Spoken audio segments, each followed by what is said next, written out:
I'm breathing underwater, I'm weightless through space. I'm soaring like an eagle all over this place. Creatures most will never see are waiting there to look at me, and all I gotta do is breathe underwater. Radar stations on several places are tracking a returning space capsule. Once it splashes down, the Seaview is supposed to pick up the capsule and its infinitely important passenger. This report just came in from HQ Probe, Admiral. MISP-1's been spotted. It's re-entering the Earth's atmosphere. Where's the point of contact? Right here. Brian, do you realize how far off that is from the original estimate? What difference does that make? Man in Space Probe 1 is coming back to Earth. There's a man in that capsule? And where has it been? Dr. Brand created the spacecraft and everything related to it. Michael Constantine was already firmly established, and he continued to be an acting legend for the rest of his life. I've talked about him many times. He's one of my favorite character actors of all time. First round-trip probe into deep space, and it's coming back. Gentlemen, this project has worked beyond my wildest hopes. What about all those weeks of silence when we lost him, when we were cut off from all communication? Cosmic rays, solar flares, who knows? We'll get all our information now when we get our astronaut aboard. He's blowing off a lot of things that could be rather important. He's so excited about this, he's not a scientist anymore. He's a little kid with a new toy. He'll talk about a probe into deep space several times, and I want to know what he means by that phrase. To astronomers, it means the region beyond our solar system, which in 1965 included Pluto, and as far as I'm concerned, it still does, so there. We've sent 2 probes into deep space so far, both of them named Voyager, and both took 35 years just to reach the edge of deep space. If this probe has been out there for 70 years, his astronaut probably expired from old age by now.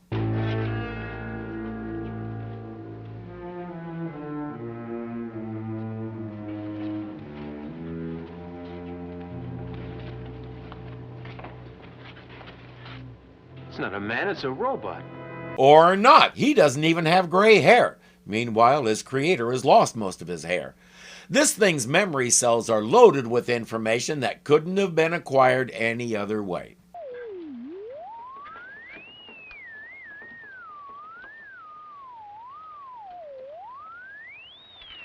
They're getting feedbacks from somewhere.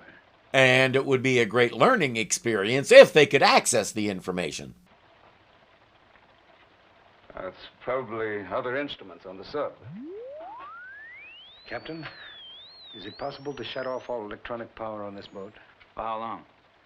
Well, at least until we get a preliminary reading, 10, 20 minutes. It depends upon our trim. I'll see how long we can hold it. It doesn't help. The robot isn't responding to commands at all, and what little information is coming out of it is gibberish. They don't have the equipment on board to unscramble it, so the rest will have to wait until they dock in Santa Barbara and can take the robot to the Institute where they have better computers and such. Dr. Brand is acting as though they're delaying the birth of his first child, and there's nothing anybody can do. He's welcome to wait and whine.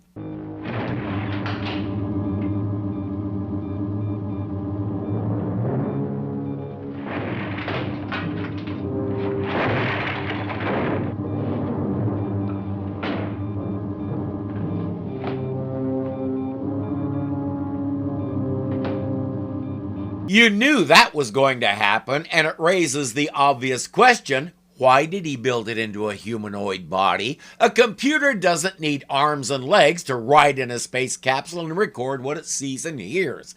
Dr. Brand didn't say anything about landing on some planet and walking around, so that means the only reason it's built like this is so it can be dangerous. As it leaves the room and starts wandering the halls, systems on the ship start failing.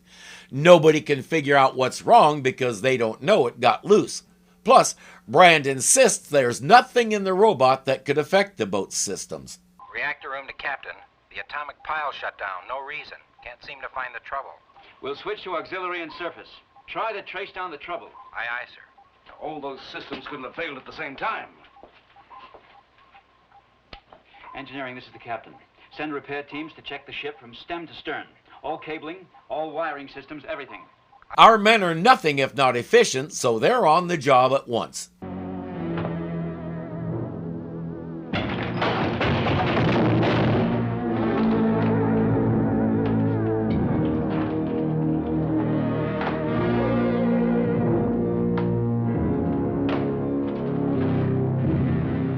Expendable extra number 1 down and out.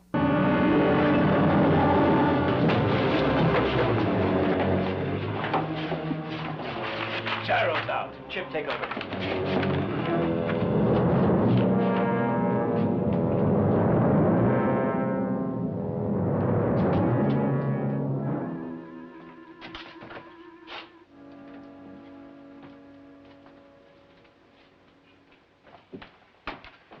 Chief, stabilize the gyro fast. They figure the hatch sprung when the boat tilted and it hit and killed our man. Admiral! The robot's gone. I went down to the laboratory to check him out again. There's no sign of him. He's gone. Of course, we should have known when everything started malfunctioning. When they brought it on board, it was loaded with radiation. They had to wait for that to dissipate before they could go near it. And it didn't occur to either of these brilliant scientists that maybe the radiation did something to its programming and all that. Nelson is starting to grasp that, but Brand doesn't want to hear it. Why are those men armed, Captain? For protection, Doctor. They were ordered to use their weapons. To shoot the robot, why? Brand, I want the information in your robot sensors every bit as much as you do. But what good is the information going to do us if it sinks the ship with all hands? Oh, come now, Admiral. It couldn't possibly do that. It wouldn't even make the attempt. It's likely it killed that crewman, so it's attempting something. Skipper, Yes, Chip. we got up to 85 feet, but our controls have jammed, and we've got negative buoyancy. Unless we can free them, we're going down again. Stay with it. I'll be right there. You were saying, Doctor?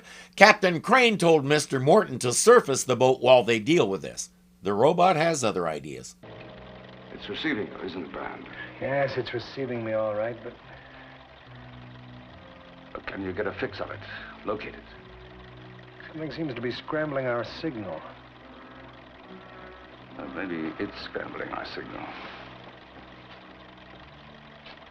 That's impossible.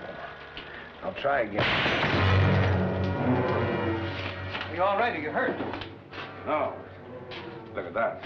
It doesn't want Dr. Brand knowing where it is either. Nothing built into the sub could have caused that.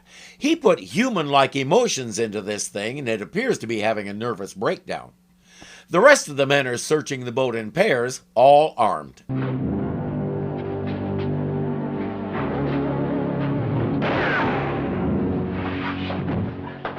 He's been hit by his own bullet. And now we know how effective pistols are on the crew. The air conditioning starts going crazy to the point where they have to put on winter coats. Needless to say, the robot is in air revitalizing. Or not. Maybe we should have built the bulkheads out of steel instead of rice paper. The engineering crew has been operating hand pumps to empty the ballast tanks, and so far the boat has stopped sinking. But now the hand pumps are jammed and they can't get positive buoyancy. They're stuck at this depth. Dr. Brand has cobbled together a makeshift detector, and he's found the robot. I've got it pinpointed between the inner and outer hulls at, where are we? frame 60. At frame 60. All right, Doctor, stay there. Keep a fix on it. The main ballast tanks. Could it have worked itself in there? Must have. That means if they flood that tank, they also flood the robot and maybe short it out. It's the only plan they have, so give it a try. They'll have to drop deeper for a while, but hopefully this will work and they won't have to sink too far. We're still holding at 565. We've got full tanks and negative buoyancy. Why aren't we dropping? Skipper, this is Kowalski. What is it, Kowalski? I'm in the corridor just forward of the missile room. Smoke's pouring from the air vents. It's not smoke, it's steam. Our visitor is boiling the water in the ballast tank, which is why they stopped sinking. It's also getting impossibly hot in here. Never mind the winter coats, be ready to see Curly in a Speedo. Dr. Brand has lost track of the robot again.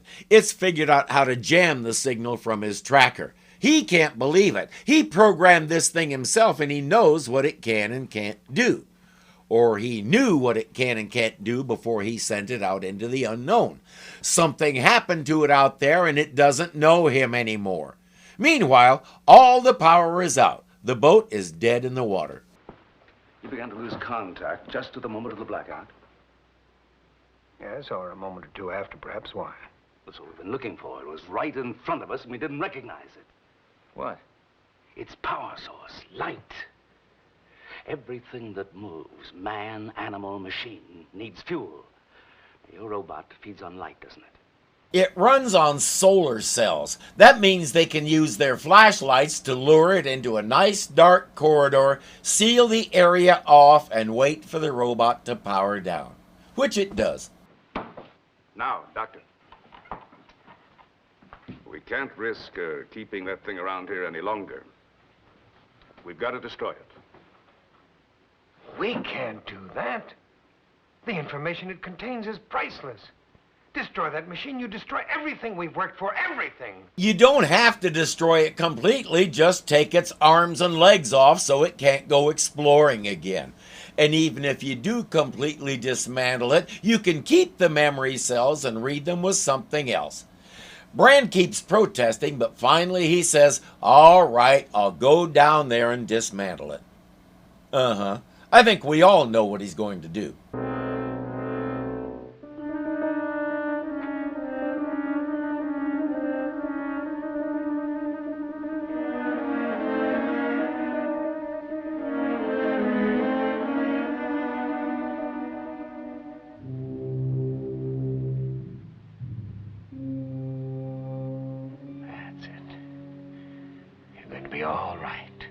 The robot will be all right. We're not so sure about Dr. Brand. Transmit. You can understand my commands, obey them. Transmit. Transmit.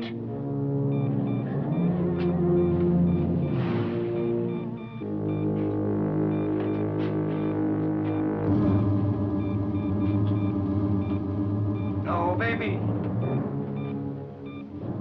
Get back.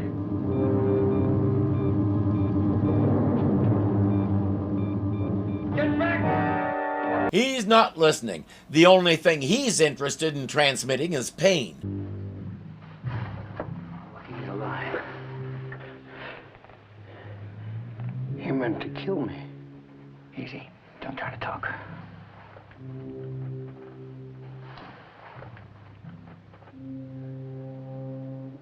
It's moving away. Come here, men. Get Dr. Brander. The observation post.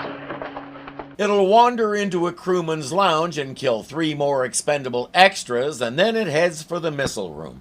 Brand is finally admitting that something happened to it out there, and its only purpose now is to kill everybody.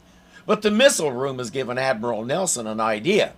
Probably the same one we've been having since this began. He's looking at the magnetic mines. If he breaks one of those loose...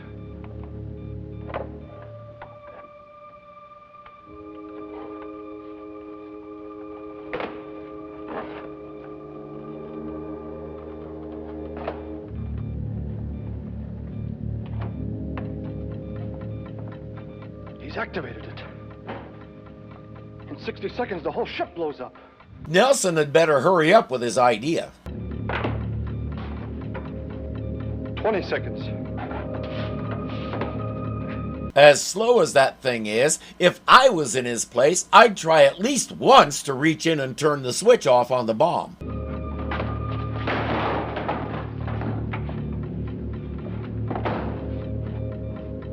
10 seconds.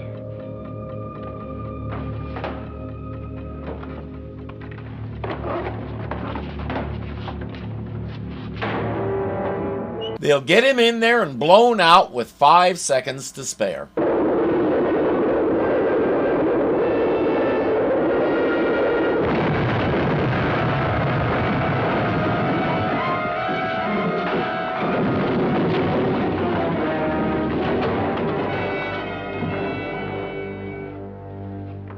And that's that. Dr. Brand says he'll build another one, insulate it better against all forms of interference, and send it up again. And that's fine. Science marches on and the quest for knowledge continues. But when this one comes back, call someone else to pick it up. I'm breathing underwater, I'm weightless through space. I'm soaring like an eagle all over this place. Creatures most will never see are waiting there to look at me, and all I gotta do is breathe underwater. Radar station... Now, yeah, right, yeah. They'll have to draw... as I... Come on! Thing is, if I was an... okay, all right, come on, buddy. And what are you looking at?